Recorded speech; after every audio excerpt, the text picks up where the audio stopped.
Una luz en la oscuridad. Un programa ameno en tu radio educativa, con la exposición de la palabra de Dios. Buenos días, ¿qué tal? Aquí estamos con este ritmillo, comenzamos esta mañana. Sí. Este programa Una luz en la oscuridad. Aquí estamos de nuevo, otro viernes. Buenos días, Juan Carlos Segovia. Buenos días, Nacho. Aquí estamos con un poquito de frío. ¡Aleluya! ¡Ya era hora! Ha llegado el invierno, nieve. Buenos días. ¡Qué bien! Estamos... Buenos días. Estamos contentos porque continuamos. Gracias a Dios. Otro programa, la verdad es que el Señor nos anima y dejando atrás el frío, dejando atrás todo, venimos. Porque tenemos claro, ¿verdad?, que al otro lado el Señor nos pone los oídos de muchas personas que hoy necesitan que le llegue a su corazón un mensaje, algo de ánimo, algo que le saque de donde están, ¿verdad? Sí, siempre necesitamos palabras de ánimo, de dirección, de consuelo. Y bueno, una escalera se sube peldaño a peldaño. Y de eso se trata el programa, ¿no? De ir peldaño a peldaño consumiendo consejos para que podamos seguir adelante. Pues esperemos que esta tertulia que tenemos le sirva a nuestros hermanos. Uh-huh. Hoy vamos a hablar del camino hacia la plenitud en Cristo. Ni más ni menos. La plenitud, Juan Carlos. La perfección, ¿verdad? Estamos en un estado tan imperfecto, tan precario, que tú dices, eso es imposible. Que algún día lleguemos a ser como Jesucristo, ¿cómo se hace? Bueno, lo que es imposible para el hombre es posible para Dios. Así que si Él se lo ha propuesto, lo hará. Juan Carlos, mira, en este camino hacia la plenitud, lo primero, siempre cuando se dice, ¿no?, alguien para que pueda tener ayuda, es que reconozca que tiene un problema. Sí.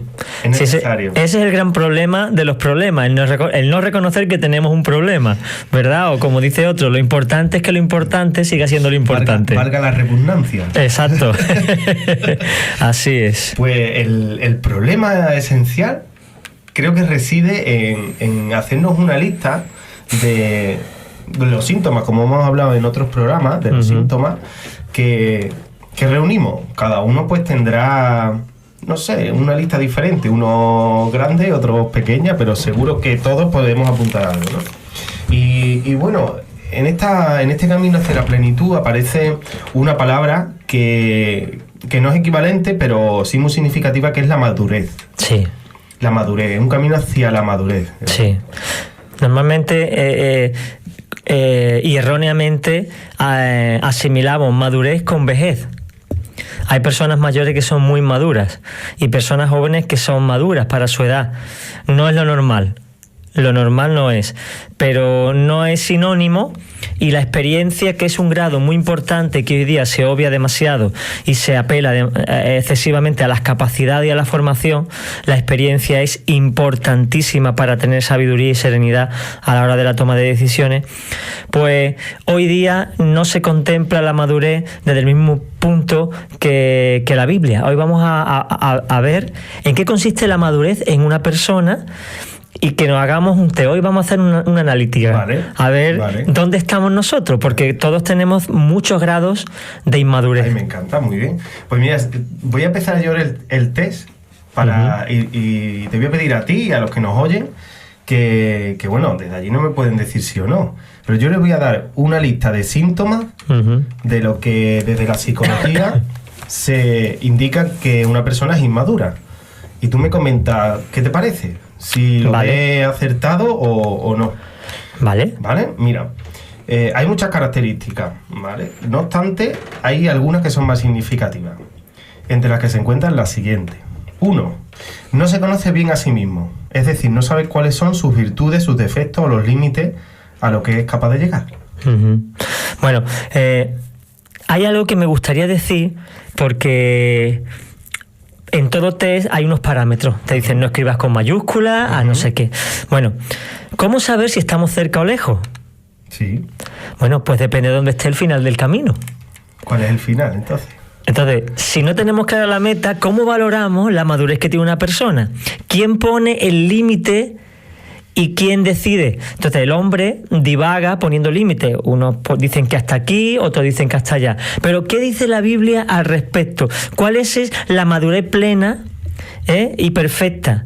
Pues la palabra lo dice muy claramente, lo digo porque nos hace falta tener una referencia antes de examinarnos. Por ejemplo, si yo me examino sobre el tema 4 del libro de literatura, ¿cuál es el límite? El 100% del material que incluye ese, incluso si yo cojo de fuera materiales anexos. Entonces, desde el punto de vista de la madurez, dice la palabra, Jesús escogió a unos apóstoles, a otros profetas, a otros evangelistas, a otros pastores y a otros maestros, a fin de adiestrar a los santos.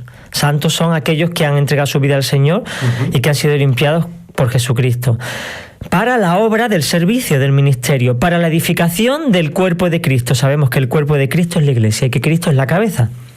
Dice, hasta que todos lleguemos, y aquí viene el tema interesante, a la unidad de la fe, es decir, creer todo en el mismo Cristo, y del conocimiento pleno del Hijo de Dios, a una persona perfecta, y aquí viene la frase, a la medida de la estatura de la plenitud de Cristo.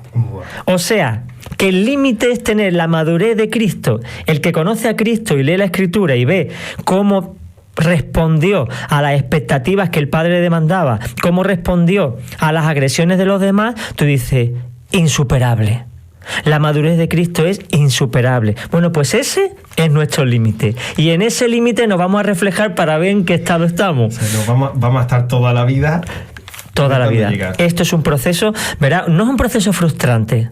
Porque no se trata de decir, hoy tengo que llegar a Cristo. Es, Dios está trabajando en mí para que me parezca a Él, quiere que yo colabore con Él, y una forma de colaborar en ese proceso es que sea consciente de mis debilidades y mis limitaciones. ¿Con qué objetivo? ¿Torturarme, acusarme o condenarme? No.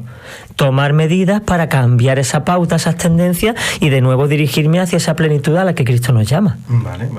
Entonces ya tenemos claro cuál es la meta. Ya tenemos claro cuál es la referencia, y en base a eso vamos a comenzar. Entonces estábamos viendo del punto de partida. Estábamos diciendo dónde estoy, en qué punto me encuentro yo, ¿verdad?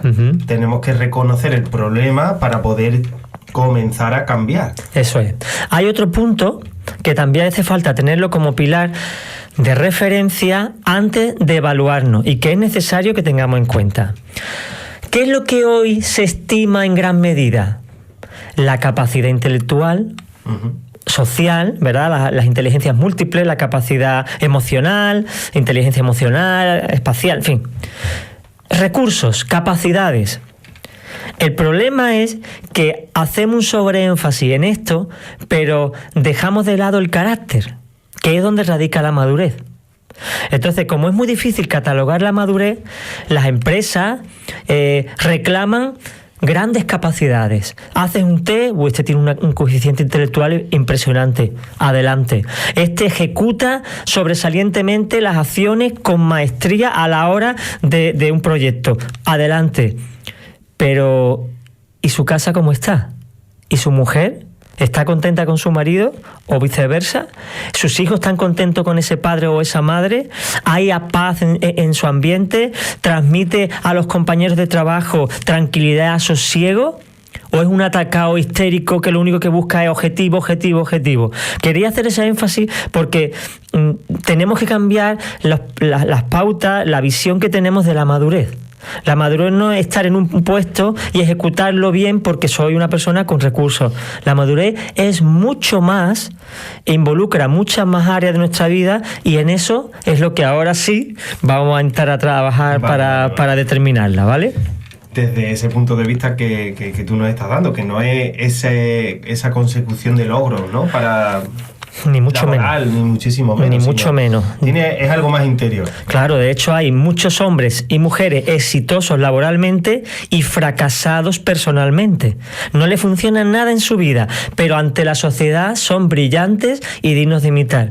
Yo no quiero parecerme a uno de estos, ya me maten, vamos. Porque es que viven esclavos de sí mismos. Sí. Así que me gustaría que los oyentes pudieran ver dónde están, en qué posición y cómo trabajar para mejorar esa madurez o esa inmadurez que tiene que ir cediendo a la madurez. Voy a retomar la lista que he comenzado antes, pero en vez de preguntarte uno por uno, voy a leerla. Vale. Para que los que nos oyen y tal puedan decir, pues quizás esto me pase a mí, ¿vale? Y a partir de ahí, a ver cómo el Señor en este programa nos va a alumbrar. Vale, está bien. Esta lista nos dice, la primera, no se conoce bien a sí mismo, ¿no? No sabe cuáles son sus virtudes y sus defectos. El segundo, no es capaz de captar correctamente la realidad de su vida. O sea, vive como en un mundo... enajenado, ¿no? En un mundo, pues, irreal. Ficticio. Eso suelen decir los soñadores, ¿no? Es que, sí, los locos también. Y los locos también. El tercero es, sufre constantes cambios de humor y de estado de ánimo. Es como un síntoma, ¿no? Porque no cuenta con la estabilidad emocional por esa falta de madurez. No es responsable y además no se compromete. O sea, incapacidad para el compromiso, ya sea a título de pareja o a título de un trabajo, una persona irresponsable. Se muestra con poca capacidad para hacer frente a los contratiempos y adversidades.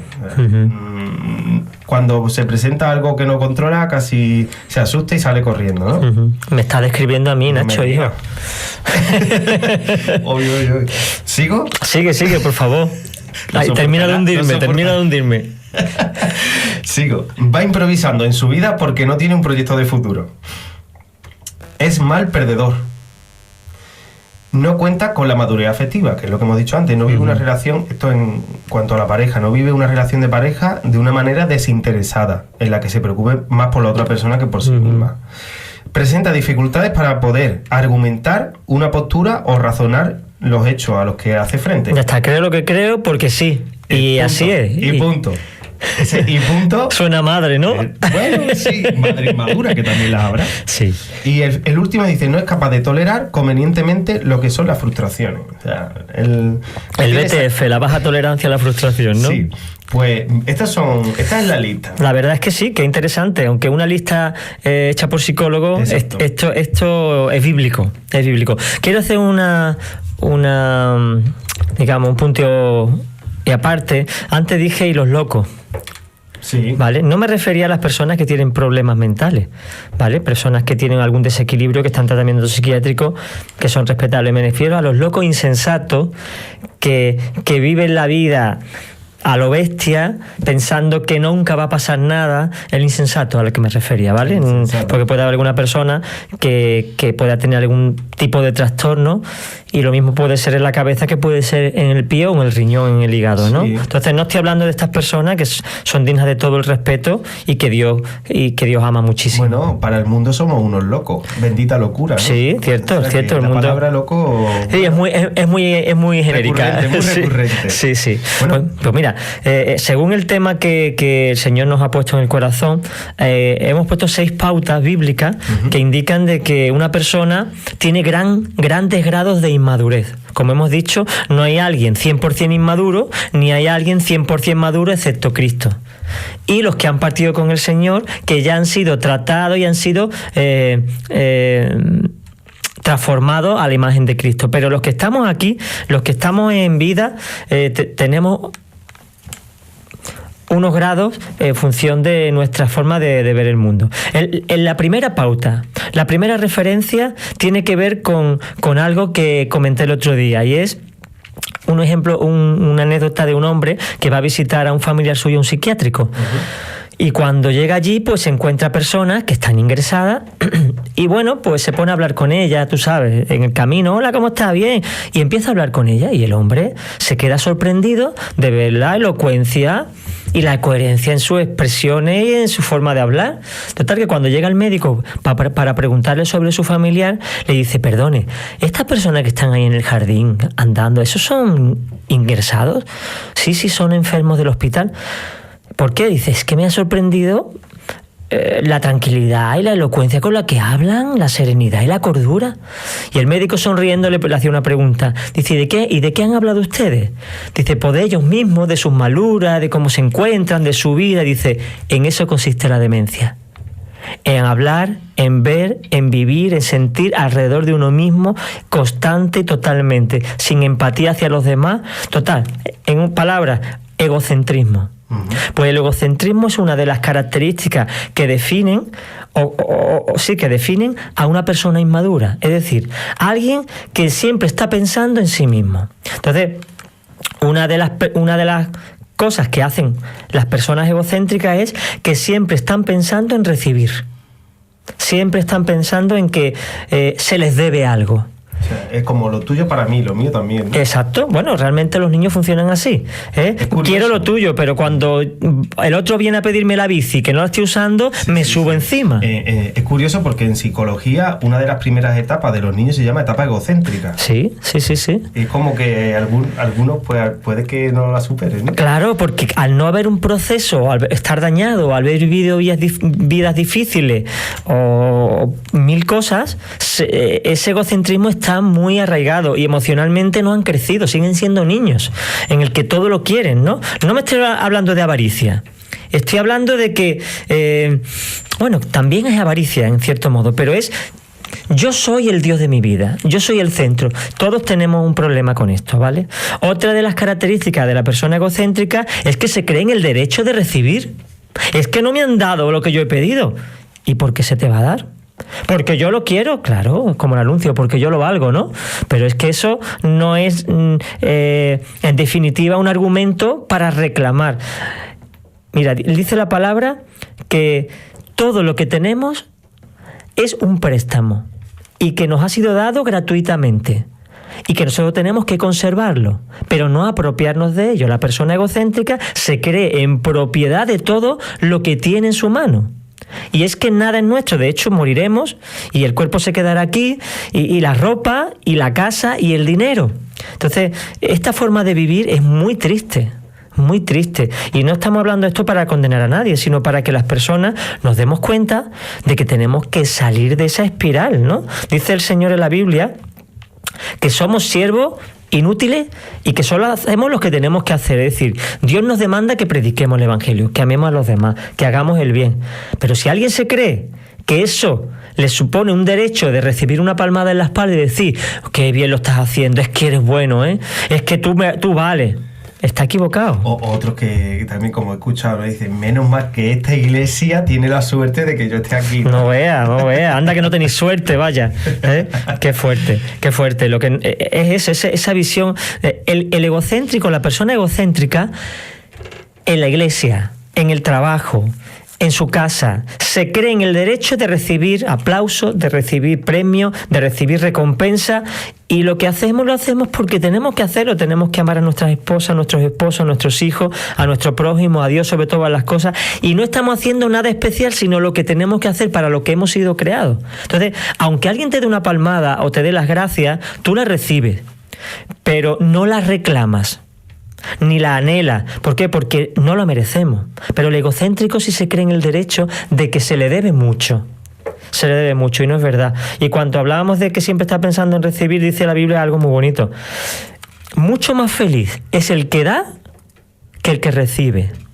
Es decir, yo lo he experimentado, yo he recibido muchas cosas. En mi vida he sido muy bendecido por Dios y por mis hermanos, por mi familia y por las personas que me han rodeado. He recibido muchísimas cosas.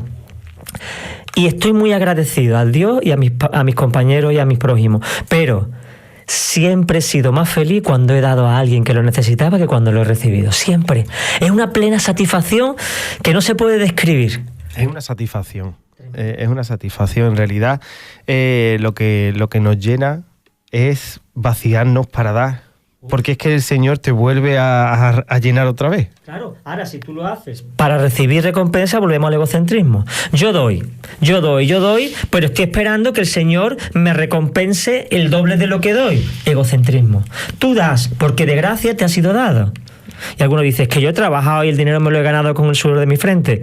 Si no tuviera frente, no tendría sudor, no tendría fuerza, no tendría salud, no podrías trabajar. O sea, que la fuerza, la salud, el vigor, la inteligencia, las ganas, el deseo, te lo ha dado el Señor. Luego, al final es todo por gracia. Cuando Jesús habla de que somos siervos, y en esa parábola que habla del siervo, ¿no? Que primero prepara la comida del amo y después come, ¿no? Y no ha hecho más que lo que se le ha mandado. Entonces, claro, pues siervo inútil. Simplemente has hecho lo que tenías que hacer, ¿no? Claro.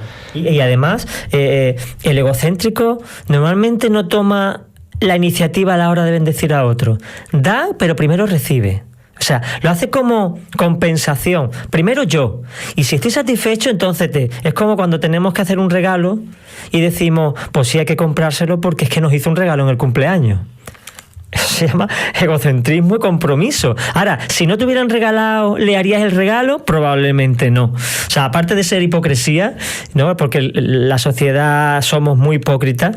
Hoy no me he saltado los semáforos, ¿eh? Hoy no me lo he saltado y por eso casi llego tarde. Yo decía, Señor, que estos semáforos no son semáforos, esto es, vamos, el avatar, por Dios, que he tardado. Entonces, ninguno busque, dice la palabra, su propio bien, sino el del otro. Y cuando tú buscas el bien del otro, estás sembrando al final felicidad. Porque la felicidad, lo hemos dicho en algún programa, no es la meta, es la consecuencia de vivir conforme a un propósito. Decías tú antes que las personas viven sin propósito, errantes, no saben quiénes son ni a dónde van. Un cristiano tiene muy claro eso, tiene sentido de identidad, sabe que Cristo lo ha puesto en el reino de la luz, que tiene un propósito y que va hacia él cuando vuelva, ¿no?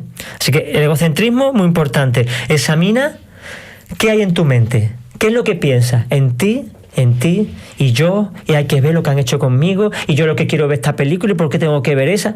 Eso es lo que te mueve, indicio grande de inmadurez. Así que vamos a cambiar, por lo menos en ese punto, ¿no? Vamos a ser cristocéntricos. Cristocéntrico, sí señor. Cristocéntrico es lo opuesto, es vivir en torno a Cristo. Y como Cristo es el modelo perfecto, conforme vayamos dando vuelta alrededor de él, se nos irá pegando, como a Moisés se le pegó el resplandor de Dios por estar tantos días en el Sinaí en la presencia de Dios. Pues a nosotros, de estar alrededor de Cristo, se nos irá pegando su gracia, se nos irá pegando sus características, y el Espíritu Santo por dentro nos irá transformando. Pues sí, hay una frase muy buena que a mí yo la agarro mucho porque no siempre es fácil y el egocentrismo, bueno, pues como hemos dicho, no es un rasgo de nuestra naturaleza, porque hemos partido de ahí, lo hemos dejado a un lado de pequeño y hemos madurado, pero está ahí.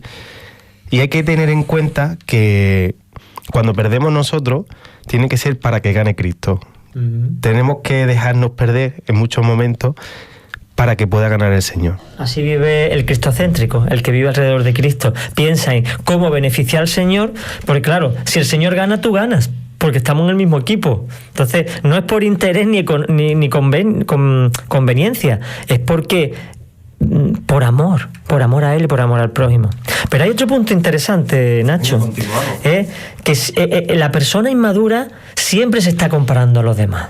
Mira, yo me he pasado la vida comparándome con todo el mundo por mis complejos de inferioridad. Algún día contaré mi testimonio, pero no hoy, mañana. Es un programa extra. Eso podemos hacer un programa extra con toda mi vida, ¿no? Pero una persona que se compara con los demás no tiene seguridad en sí mismo. ¿Por qué? Porque la medida de lo que está bien y lo que está mal, de lo que es exitoso o no es exitoso, es el que está al lado, que está triunfando, que tiene ese coche, que tiene esa casa, que tiene esa mujer o ese marido tan guapo, que tiene esos hijos tan felices. ¿Y yo por qué no? Hay que ver, y yo tengo que, y yo quiero, y tengo que forzarme para llegar a ser como él y tener el éxito del otro. Te conviertes en un esclavo de los demás. No se puede vivir así. Por lo tanto, siente envidia de quien lo supera. Cuando hay alguien que está teniendo más éxito en tu trabajo, en la iglesia, y tú sientes envidia, estás demostrando inmadurez. Tienes que estar contento. Oye, mira, qué bien que le va bien. Hombre, me gustaría ir también bien, pero ¿por qué tengo que estar siempre envidiando? Y a lo mejor tengo un éxito, pero como el otro tenga éxito, ya me ha opacado a mí. Ya me ha fastidiado el día. Yo que quería la gloria, que quería que todo el mundo me mirara, la tengo que compartir. O sea, entonces es como una carrera, es una competencia. Una competencia. No es tener yo, es tener más que los demás. Siempre. El inmaduro siempre está compitiendo. Siempre, lo decías tú antes, siempre quiere ganar. Pero en el fondo, ¿por qué? Porque se ve poco valioso y necesita méritos y éxito para sentirse valorado por los demás. Eso hace que tú te sientas valioso, con lo cual al final te haces esclavo de ellos, porque si no te valoran te sientes inútil, y si te valoran te sientes exitoso. Tú dependes entonces de otros. No. Tú tienes que ver la realidad de tu vida, tus virtudes y tus defectos. Entonces, con las virtudes no van a gloriarte pensando que eres el mejor, sino gracias, Dios mío, por las virtudes que me has dado, y con los defectos, Señor, ayúdame a cambiarlos para parecerme más a tu Hijo. Ese es el maduro, el que es consciente de sus problemas. El inmaduro niega. Yo no, y siempre está justificando, siempre se está justificando. Siempre encuentra una excusa, ¿verdad? Siempre encuentra una excusa para no responsabilizarse de sus acciones ni de sus actitudes. No es una persona que diga, pues sí, lo he hecho mal, perdón. No. ¿Yo? ¿Y por qué? ¿Y yo? No, yo lo he hecho porque es que me ha atacado. Y el problema siempre es de los demás. Yo tenía un jefe una vez que me dice, tú eres el origen de todos mis males. Digo, ole mi prima, yo, o sea, tú no te equivocas, tú no cometes errores, soy yo. Pues una forma muy fácil de echar balones fuera. No podemos vivir así, tenemos que reconocer lo que he hecho mal, lo he hecho mal y lo rectifico. Eso de yo no me arrepiento jamás de lo que he hecho, un inmaduro desde los pies hasta la cabeza. Y lo he escuchado en gente de prestigio. Yo no me arrepiento de nada. Digo, hijo, pues está como el bebé de 6 meses que no da las gracias a nadie y lo recibe todo. Claro que hay que arrepentirse de las cosas que se hacen mal y rectificar, si no nos convertimos en burros. Que estamos haciendo lo mismo, dándonos cabezazos contra el mismo muro y no cambiamos la estrategia. No puede ser. Y otra cosa de la persona que se compara a los demás es que, además de sentir envidia de quien le supera, es altivo con el que está por debajo. ¿No has tenido ningún jefe que te ha humillado una y otra vez? Es que es la forma que tienen de sentirse importantes. Tú, aquí, a mí había un jefe que me llamaba Chiquitín, ¿no? Chiquitín, a mí me ponía negro, vamos. Digo, porque tampoco es que él midiera 2 metros, vamos. Chiquitín, ven. Digo, qué falta de respeto, qué falta de consideración. Y a mí me ofendía, que el problema era mío, porque yo no tenía por qué ofenderme. Cristo no se ofendía por nada, pero yo me ofendía por mi falta de inmadurez. Pero la suya consistía en infravalorarme o infravalorar al otro para sentirte tú importante. Entonces, dice la Biblia que consideremos a los demás como superiores a nosotros mismos. ¿En qué sentido? En que tú, Nacho, tienes virtudes que yo no tengo y capacidades que yo no tengo. Por lo tanto, en esas áreas tú eres superior a mí. ¿Por qué no voy a considerar tu superioridad en áreas de la vida? Sería un necio y un injusto. Entonces yo reconozco pues que tú tienes unas virtudes, que tú tocas mejor la guitarra que yo, sería un insensato. Sí. ¿Pero tú sabes tocar la guitarra? Yo la toco, la cuelgo en el cuarto de mi hijo, en la percha, cuando está desordenada, ¿no? Entonces tú tienes muchas virtudes que yo no tengo, y viceversa. Entonces qué bonito es que tú reconozcas las virtudes de los demás, que los demás reconozcan la tuya, y que no seamos ni envidiosos del que nos supera, ni seamos déspotas de los que están por debajo de nosotros, sino que consideremos a los que están por debajo como gente importante y no sintamos envidia del que tiene más éxito, sino alegrémonos por él. Si me permite, me da un minuto. Por favor. Me gustaría contar algo y espero que a los que nos están oyendo pues le pueda servir, porque en relación a lo que hemos hablado, que de la misma manera que sentimos la envidia, también luego se puede ser altivo, ¿no? O sea, nos sentimos inferiores, claro. La envidia nos hace luego ser altivos también. Yo lo que estaba pensando cuando estabas hablando es, como yo he vivido como he crecido durante mi infancia, porque recibí muchas humillaciones. Uh-huh. Yo tenía autoestima muy baja, era una persona muy insegura, he tenido un padre muy estricto y bueno, yo he crecido con mucha inseguridad y he recibido muchas humillaciones. Eso me llevó, cuando llegué a la adolescencia, a romper con esa humillación. Uh-huh. Y me cambié de bando y pasé de ser el humillado a el que humilla. Claro. Y péndulo, ¿no? Exactamente. Entonces, de alguna manera, crecemos, según lo que recibimos, vamos buscando la oposición. Claro. Lo más importante no es esto, ¿no? Porque durante mucho tiempo fui el humillado y luego pasé a ser el que humillaba. Al final la víctima acaba siendo verdugo, siempre. Siempre. Lo importante es que cuando conocí al Señor, me equilibró. O sea, cuando el Señor tomó el centro de mi vida, que también fue un proceso, que no fue de un día para otro, estoy en ello y seguirá durante toda mi vida. Claro. Pero lo que puedo decir es que el Señor ha traído un equilibrio a mi vida en el que no me considero por encima, pero tampoco por debajo. Claro. La opinión de los demás me es importante, pero no tanto. Pero no imprescindible. No imprescindible. Claro. Para mí es importante lo que piense el Señor de mí. Amén. Has dado en la clave, en la llaga. Eso es lo importante. Eso es lo importante. ¿Qué piensa el Señor de mí? Y eso sí debe importarme, ¿por qué? Porque Él es mi juez y el que al final me va a dar el repaso.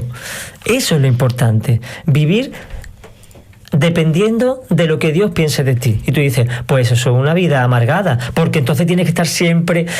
El Señor te da la fuerza, el Señor es paciente, es muy amoroso, muy cariñoso, y como un buen padre siempre te está animando para llegar a esos objetivos, no con presión, tiranía y dureza, sino con sensibilidad, con amor y comprendiendo cuáles son nuestras carencias.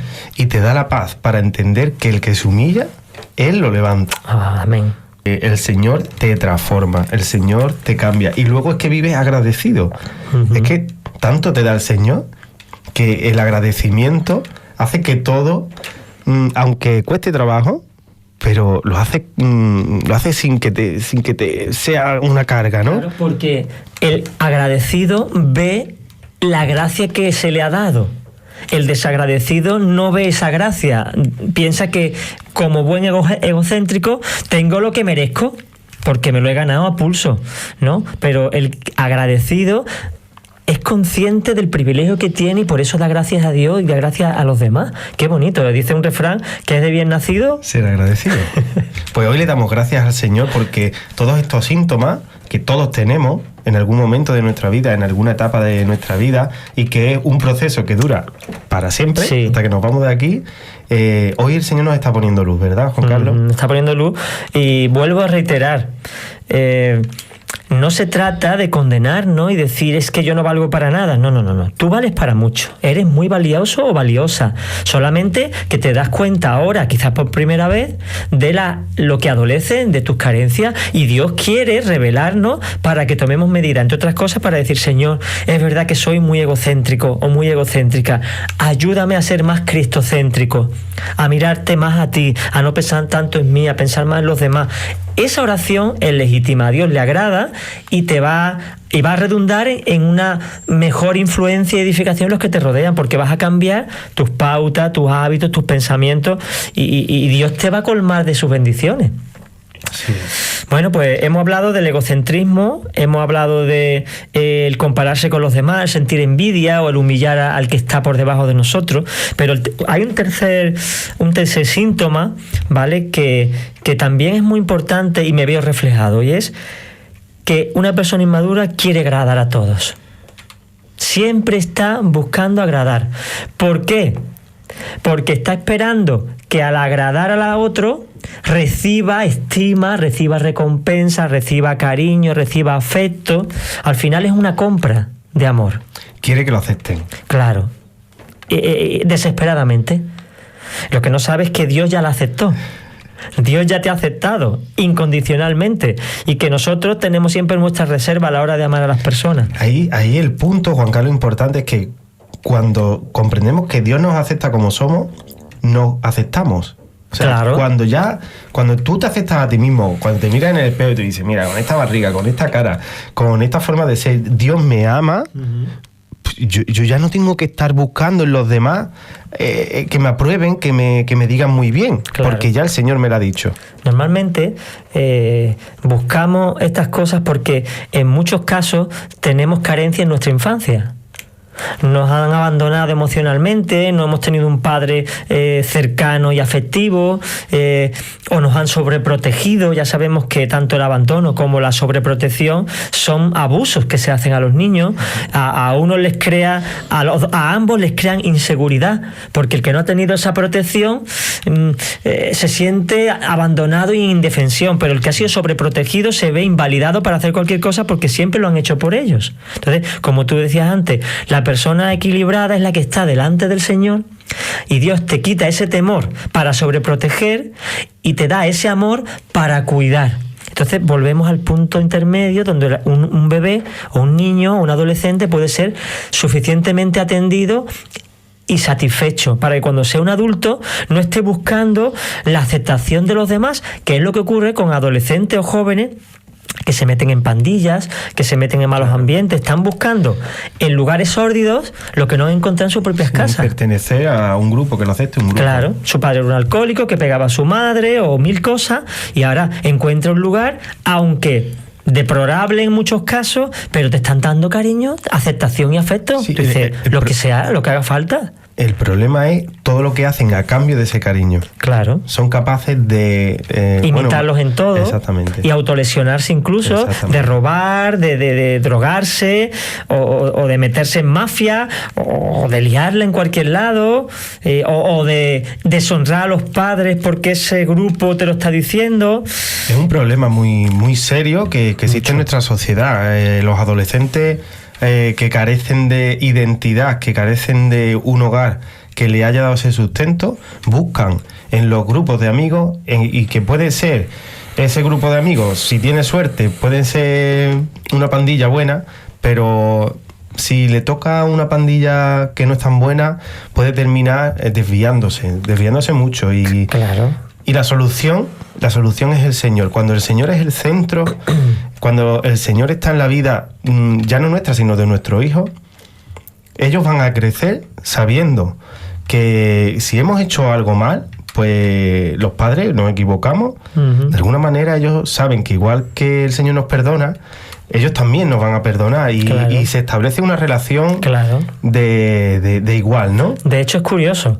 Cuando hemos tenido unos malos padres, entendiendo esto de malo como que no han sido sabios, ¿vale? No virtuosos. Exactamente, que no lo han hecho bien, ¿no? A veces no por mal corazón, sino por falta de sabiduría, ¿no? No vamos ahora a ser jueces de nadie, ¿vale? Cuando un hijo tiene mal concepto de sus padres, suele tener mal concepto de Dios como padre. ¿Por qué? Porque la referencia que tiene de un padre es alguien egoísta, que agrede y que no te da nada. Por lo tanto, Dios es mi creador, pero cuando hablamos de padre, les cuesta trabajo aceptarlo. Por eso decíamos el otro día que para un niño los padres son como Dios.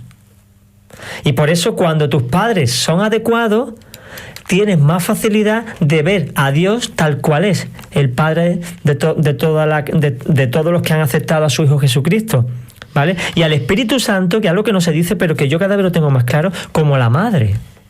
¿Qué dice el Espíritu Santo en la Biblia? Es el consolador, es el que revela, el que te habla en la intimidad. Es lo que hace una madre en el hogar. El padre provee, protege y en momentos toma decisiones y dirige, pero la madre aconseja, acaricia. Es el Espíritu Santo. Por eso la familia consta de padre, madre e hijo. Jesucristo es el Hijo. Tenemos esas figuras. La tenemos, entonces tenemos una referencia, ¿vale? Y la palabra de Dios y el encontrarnos con Dios nos ayuda a entender un poquito mejor el propósito de la familia, que por cierto se está desvirtuando porque el maligno tiene el control de la tierra, no la soberanía, pero el mundo está bajo el maligno, y como sabe que la sociedad se compone de familia y que la familia es tan importante para guardar la paz y para tener identidad, si él la destruye de origen, acaba alienando a las personas, confundiéndolas y guiándolas por donde uno quiere. Porque cuando uno está perdido en un desierto y llega un guía y te lleva, tú vas con él. Donde sea, sácame de aquí. Si tiene agua, voy contigo. Ese es el diablo que busca a la gente desorientada para guiarlo a donde él quiere, y al final es camino de muerte. Pero cuando estamos con Cristo, sabemos exactamente dónde estamos, quién nos lleva y a dónde vamos. Comprendemos el diseño original. Exacto. Y cuando alguien nos quiere cambiar de dirección, no. Yo sé a dónde voy. Y tú no eres mi pastor, así que apártate de mí en el nombre de Jesús. Cuando hemos hablado de que queremos agradar a todos, el enemigo ahí también nos utiliza de esa manera, porque claro, nos hace debilitarnos también para que vayamos agradando a todos esos que vienen de su parte. Y, claro, y ahí caemos en trampas terribles. Por querer agradar a una persona que envía el enemigo, pues hacemos y cedemos a cosas por quedar bien, por no quedar en evidencia. Pero dice la Biblia muy claro: maldito las personas que confían en otras personas. El hombre que confía en el hombre. Claro, entendamos, no es que yo no deba confiar en nadie, claro, pero que dirija mi vida a otra persona, que yo ponga mis manos, mi vida en manos de otras personas y no de Dios, es una insensatez. Yo tengo que poner mi vida en manos de Dios. Bueno, el creyente tiene que tener puesto su ojo en el Señor para confiar en el Señor. Y depender de Dios. Si confiamos en el hombre, nos vamos a equivocar, porque el hombre se equivoca. Totalmente. Pero Dios no nos va a fallar, ¿no? Él no nos va a fallar nunca. Podemos confiar en Dios. Totalmente. No es que no confiemos en el hombre, es que el hombre nos va a fallar y Dios no. Claro. Y podemos en un momento tomar como referencia a un hombre, pero nuestra referencia, nuestro modelo, nuestro ejemplo, nuestro héroe, nuestra perfección es Jesucristo, pues si tenemos la perfección, ¿por qué me voy a conformar con la mediocridad? Es una tontería. Juan Carlos, me hace mucha gracia que el próximo del que va a hablar aparece ahí una foto, ¿no? Una fotografía de Homer Simpson ahí echado en el sofá, ¿no? Yo no sé si hay algún Homer escuchando, ¿no? Madre mía. Bueno, ahí estamos todos también, ¿no? Yo a veces digo, madre mía, este hombre es un despojo de defectos. Y realmente los Simpson, que yo critico mucho en muchas cosas porque es nefasto, es una crítica contra todo, incluso contra el mismo Dios, ¿no? Pero es verdad que como dice la palabra, examínalo todo, retén lo bueno y desecha lo malo. Este hombre realmente es una crítica a la sociedad, es que este hombre es alcohólico, comilón, irresponsable, es como un niño grande. Es un inmaduro. Exactamente, el inmaduro no es un inmaduro, es el inmaduro, ¿no? Y también nos puede ser referencia, igual que Cristo, de maduro, este hombre puede ser referencia de todo lo contrario. Entonces, vive para él, yo no sé ni cómo su mujer lo aguanta. Está perdidamente enamorado de él. Porque son unos dibujos animados. Sí, claro, eso dice mi mujer, es que es una película, digo, ya. Pero hijo, a veces no tiene sentido, ¿no? Y ¿cuáles son las características de Homer? Bueno, pues la irresponsabilidad. Básicamente irresponsable, no es buen padre, no es buen marido, no es buen trabajador, no es buen ciudadano, es que no hace nada bien, es todo para él. Después sale su parte tierna, cariñosa, donde él reacciona y hace algunas cosas y digamos que ahí es donde encandila al personal, pero después vuelve a lo suyo, ¿no? Porque Dios es el único que cambia a las personas. Sí. Nosotros podemos hacer esfuerzo, podemos ir a psicólogo, podemos recibir consejos buenos o no tan bueno, sí, pero al final son pautas, parches de conducta que van a cambiar la forma de actuar, pero no la forma de ser. Es superficial. Claro. Ese cambio es superficial. Porque no se trata de hacer, se trata de ser. Y ser solamente puede cambiarnos el Señor, cuando somos nacidos de nuevo en esa transformación que produce el Espíritu Santo. Mientras tanto, seguiremos siendo los mismos con otros hábitos. Y ahora te verás al que está allí cambiando su forma de hacer las cosas, pero en el fondo sigue hablando igual, sigue siendo igual de egoísta, igual de altivo. Y no ha cambiado. En realidad la psicología, la medicina, la psiquiatría hace algo con los síntomas, pero no puede atajar el problema. Los camufla con medicamentos. La psiquiatría es medicamento para anular los síntomas. Pero ¿y cómo curamos esto? Es que no sabemos cómo se cura, pero sí podemos ayudarte. Claro. Bueno, pues gracias. Pero esto no es curar.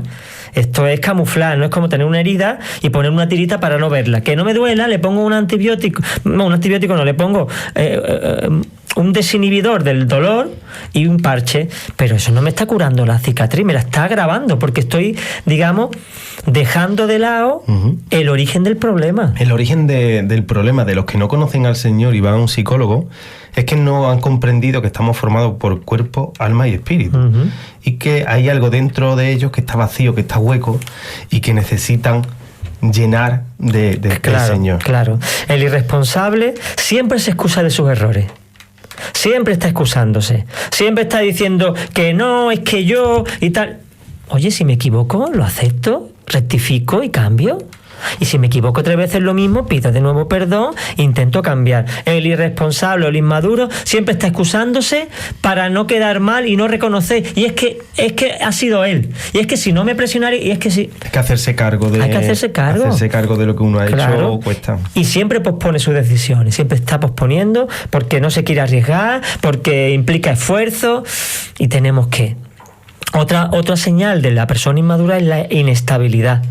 Se deja llevar mucho por su estado de ánimo. Hoy me he levantado con el pie izquierdo, dicen los supersticiosos.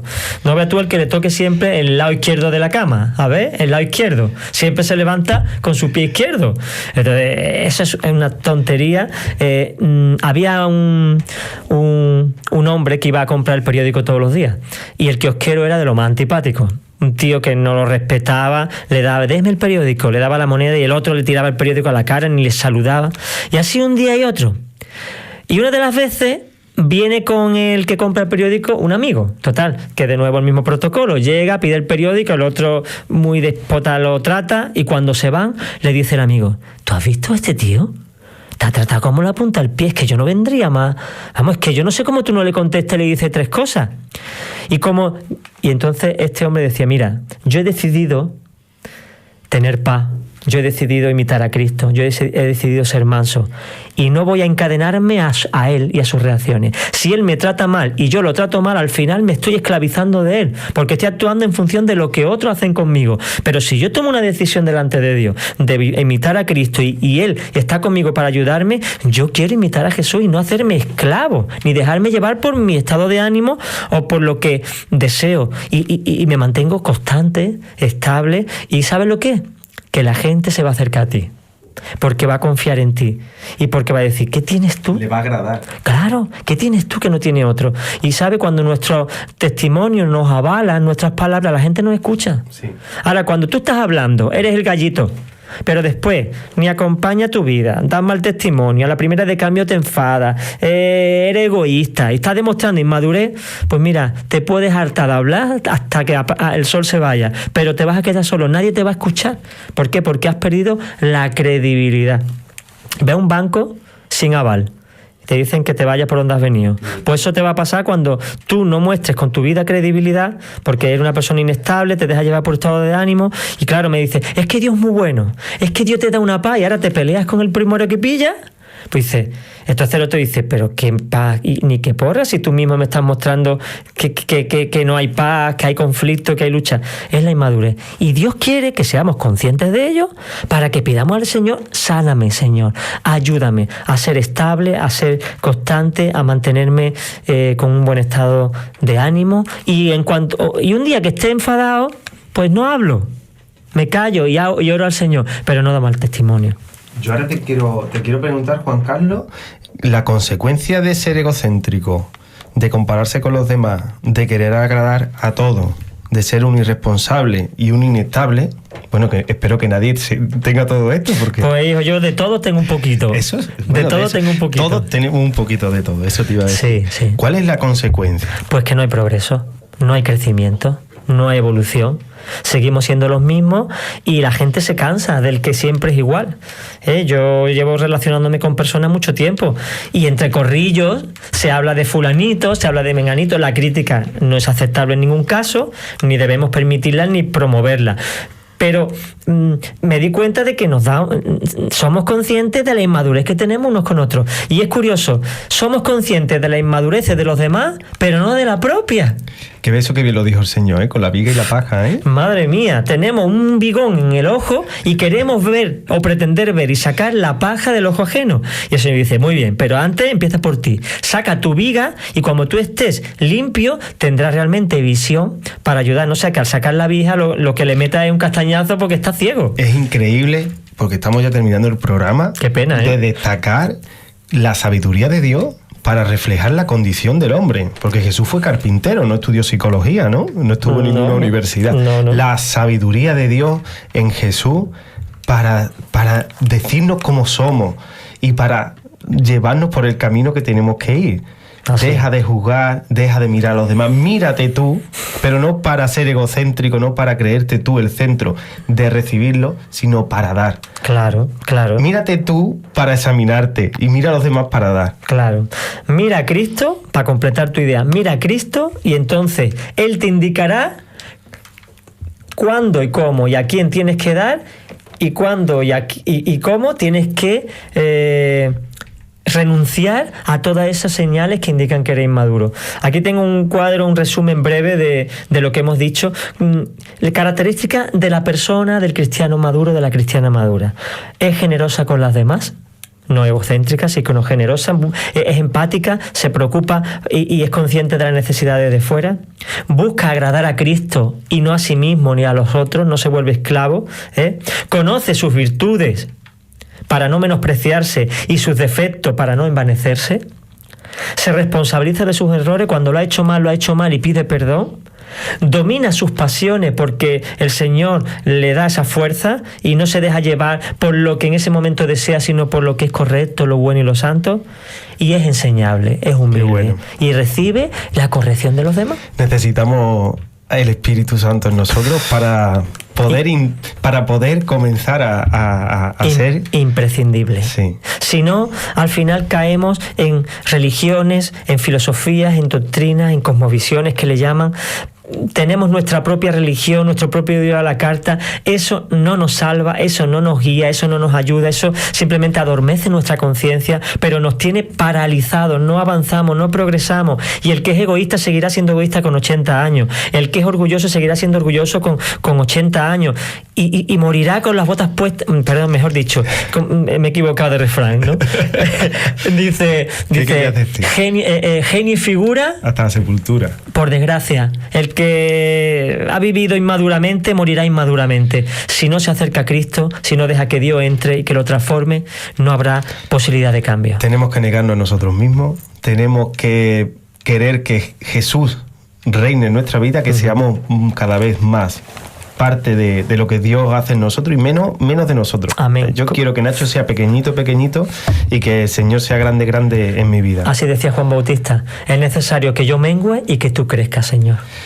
Pues Juan Carlos, hemos llegado al final de este programa. La verdad es que de nuevo disfrutándolo. Para mí una bendición compartir este tiempo. Para mí también. Espero que para todos los que nos han escuchado, para los que llegue este vídeo, porque lo compartiremos, ¿verdad? Sí, en las redes sociales. En YouTube, en la Iglesia del Monte Málaga, estará editado de aquí a un par de días. Puedes escucharlo y verlo, ¿vale? Y también la presentación, como decimos todos los viernes, la presentación que nos da el ritmo del programa, tú también puedes verlo y ver los versículos y escucharlo tranquilamente. Puedes compartirlo con quien quiera y recuerda, en la página de YouTube, Iglesia del Monte Málaga. Pues le mandamos un saludo a todos los hermanos de la Iglesia del Monte, de todas las iglesias que nos escuchan, y os invitamos el viernes que viene a estar de nuevo con nosotros en este programa, Una luz en la oscuridad, y que Dios os bendiga mucho. Amén.